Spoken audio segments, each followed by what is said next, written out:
G'day there guys, Marky here, and welcome back to another episode of r/relationship advice. I do hope you enjoy today's content. Now sit back, relax, chuck a prawn of the Barbie, and let's get right into it. Posted by user JadedPhoenix80, titled, I, 42 female, received a text telling me my fiance, 46 male, has a girlfriend. I've been with my fiance Caleb, fake name, for over 2 years.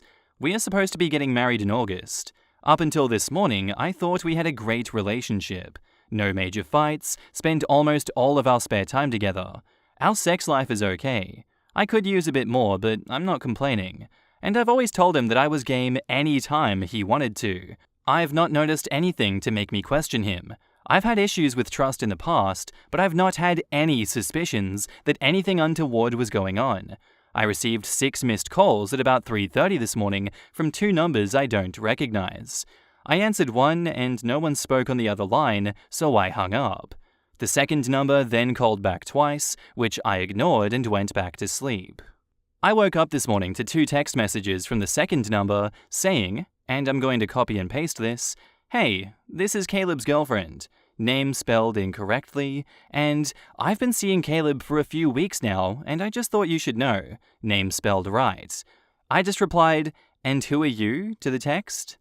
I'm really numb, and I have no idea how to proceed. Do I forward the screenshots to him and ask what the hell is up? Do I wait till I get home from work and ask for his phone? I am so lost and confused. I had no suspicions whatsoever. Any advice would be welcome. In the comments, I would wait a little bit to see if they write you back. Try to get information from this person about who they are, details that they have that they can prove to you. Take your time and be methodical rather than rushing to tell him first. This whole thing seems a bit off, and that they spelled his name wrong and were calling in the middle of the night are points in favor of it being some sort of scam/hoax. Don't immediately jump to conclusions that he is cheating on you, but don't rule it out if you get some solid evidence. The calls in the middle of the night scream girlfriend snoops in Caleb's phone, finds out she's the girlfriend, grabs OP's number at the same time. Caleb tries to break it off with her, she's drunk with her friends like F Caleb, and her friends are like, "Tell this fiance, let's call her," and then try from 2 different numbers before deciding to text. Next day she's sober and isn't sure about the decision she made to reach out. Lots of guessing obviously, but that's my take. Get both numbers and dial from a friend's phone and find out if they answer. OP says, "If all else fails, I might try this." Or search these numbers on Facebook and see if they link to a profile. Do you know if your fiancé would have feasibly had the time to have a girlfriend on the side over the last few weeks? OP replies, "He gets done with work a couple of hours before me. He says he go to his parents once per week, which his mum confirmed due to something unrelated last weekend. I didn't confirm this week though. He also did 2 side jobs, and I confirmed he was at one of them. And he does run errands on his own, but isn't gone more than an hour or 2. So he's normal. You would know if something was weird in his timeline. Try to avoid becoming defensive. It could well be a misunderstanding or an intentional deception. I would try Googling the numbers first and see if you can find anything on the person. It would be a crazy ex or even a stalker, so I would not start by accusing your boyfriend. Lightheartedly bring it up when there is no tension and say something like, "Hey, this reminds me, check out this weird text I got a few days ago. I think someone's messing with us," and just see how he responds. If you wanted to go full discretion, get his phone log from his phone carrier and see if he's been in contact with that number. I would use caution with this approach as it does signify a lack of trust, but you will have your answer. Update. I didn't say anything to Caleb until I got home. I think I had a suspicion that the texts were not legit, but I needed outside perception. I walked in the door and told him that we needed to talk and showed him the texts. He legitimately looked confused. Then I showed him my call log. He was blown away, then immediately offered me his phone.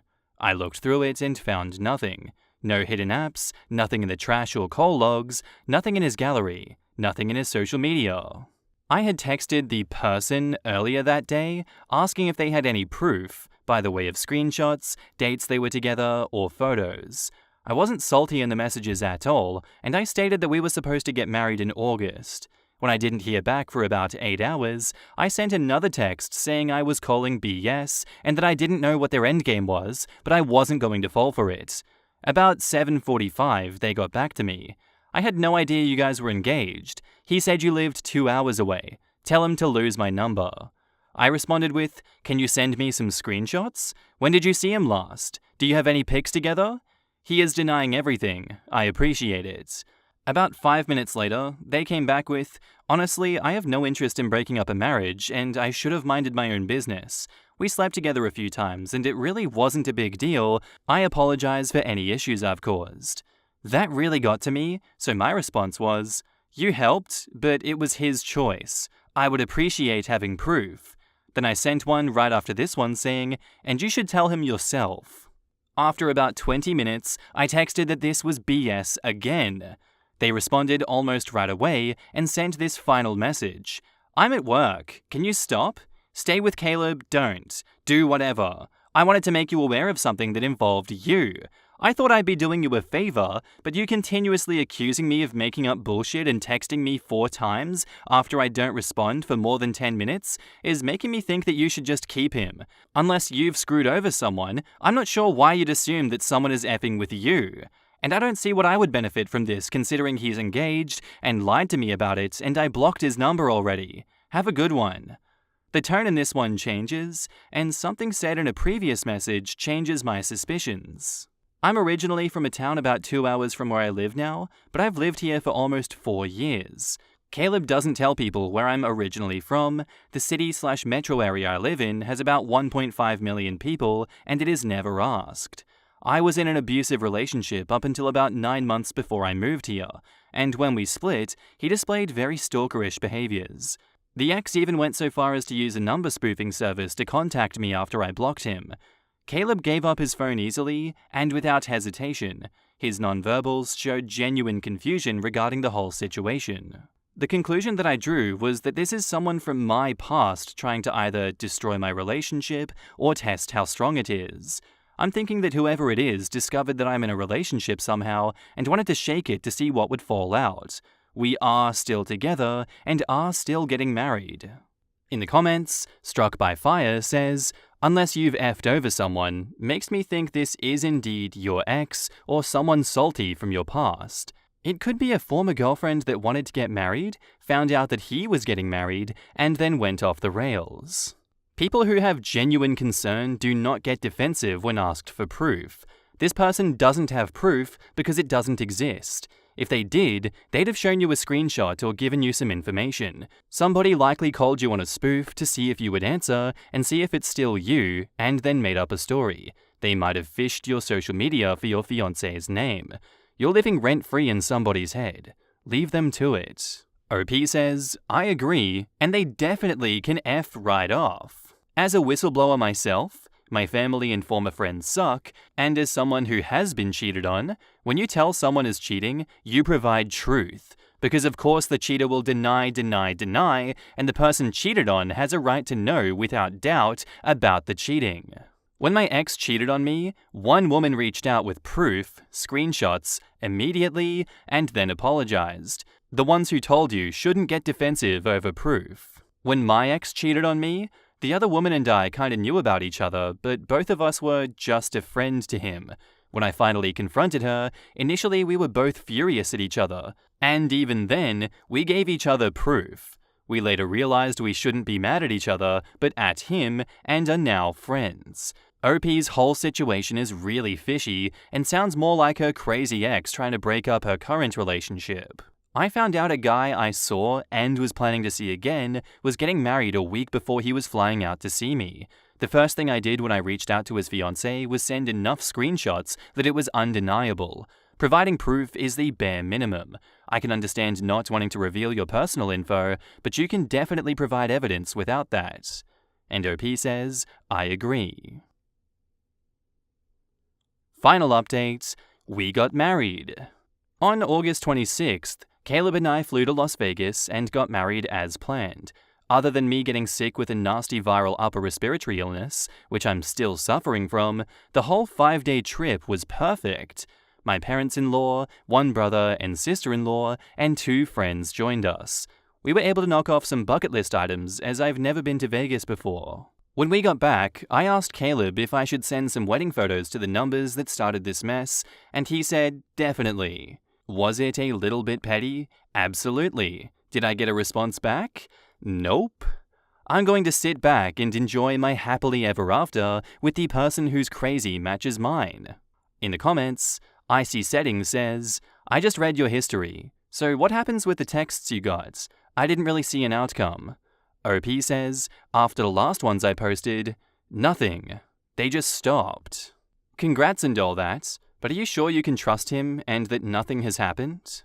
OP says, absolutely. I have full access to his phone at all times. Good. I'm really glad that it all worked out for you. I hope you both have a happy life together. Did the alleged girlfriend really think claiming an affair without proof would really work? I kind of like that OP was starting to bug them by insisting on proof.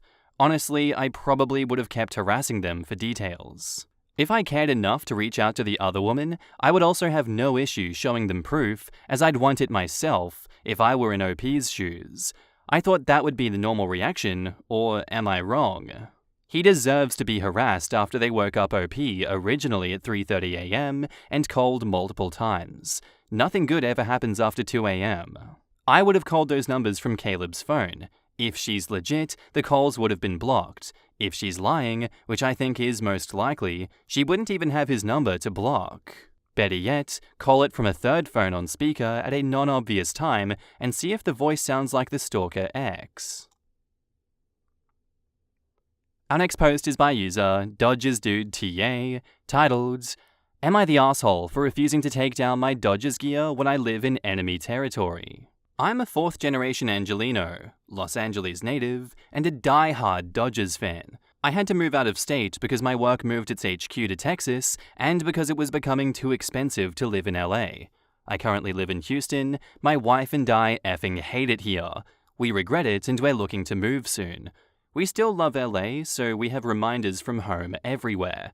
I adore baseball, so my car has Dodgers stickers. I wear Dodgers shirts on the regular, and I have a Dodgers flag flying on the front lawn. My neighbors don't like it.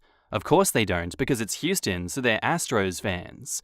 For those who don't know, the Houston baseball team, the Astros, cheated during the 2017 World Series and got away with it. So yeah, we get told to get over that year very often.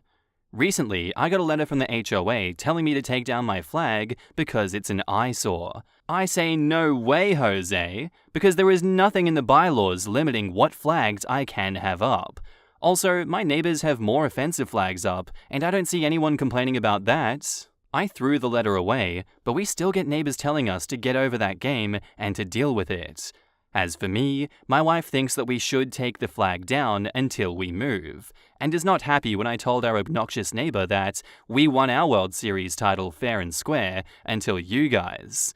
Am I the asshole? I don't think I am, but my wife does. OP has offered the following explanation for why they think they might be the asshole. I dispute this, but I could be an asshole because I decided to ignore what the HOA says and keep my Dodgers flag up, and annoying the neighbors for being a defiant Dodgers fan in Astros territory, and for still being rightfully pissed about the outcome of the 2017 World Series. I'ma just put my biases out there from the get-go, OP. I hate HOAs with a passion. They don't really exist in Australia, from what I can tell, but I hate them nonetheless, and they deserve all the hate that they do get for the bullshit that they pull, much like this. I think it's ludicrous that people are exploiting laws in order to force your hand in this situation when it's a complete non-issue. It's just crazy how rent-free you live in these people's minds that they will go to these lengths to shut you down. Not the asshole, and good luck with this one. In the comments, Poe Adam says, not the asshole. You should keep flying your flag for sure. F the haters. But as a Giants fan, soft you're the a-hole for being a Dodgers fan in the first place. Not the asshole. Sports paraphernalia is 100% fine to put up. Fly your flag, man. Don't take down that flag. You're allowed to do whatever you want, since it's not offensive at all. I honestly feel that, living in KC as a Tampa fan. This peeper thinks you're not the asshole. Not the asshole, lol. F those people. Come home, Angelino. We miss you, and it's a nice day. OP says, I want to, but it's so damn expensive. Even San Bernardino is expensive. My wife and I are looking to move to Nevada so we can drive home and see our families and friends often. I hear you on that. My small apartment hears you too. Good luck and Godspeed on escaping the territory of jerks. As a member of the Raider Nation living in Pat's territory who has like 10 different shirts that I wear regularly, even in sports bars, not the asshole. And OP says, that's a fate even worse than death. My condolences, my dude. The Red Sox are okay, but Pats fans are the second worst. Update. I made an Am I the Asshole post last year. It was about whether I was an asshole for keeping my Dodgers gear up with the sole purpose of pissing off my Texan neighbors. It didn't get much attention, but I'm back with an update. We moved. We moved back to Los Angeles over the summer. Things weren't as hard as my wife and I would have thought. We looked around online and recruited our family and friends to what we called Operation Get Out. The objective was to find an affordable place to live and get the hell out. Given everything going on there, we didn't want to raise our daughter in Texas.